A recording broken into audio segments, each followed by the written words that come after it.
Ecco, prima ha citato il principio della diversificazione, indispensabile per contenere il rischio e i costi.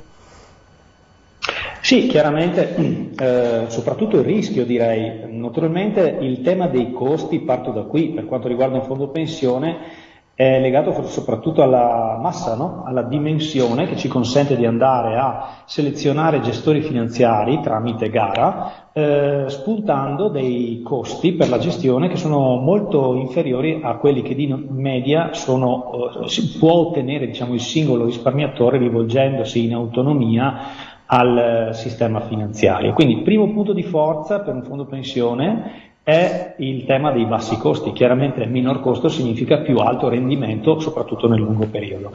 Il tema invece della diversificazione, che per quanto riguarda Solidarietà Veneto è particolarmente sviluppato, ci consente di avere in portafoglio, di non mettere tutte le uova nello stesso paniere. Per esempio, se banalmente oggi fossimo investiti in maniera concentrata unicamente nel territorio europeo, probabilmente pagheremo dei rischi maggiori rispetto a una diversificazione a livello mondiale.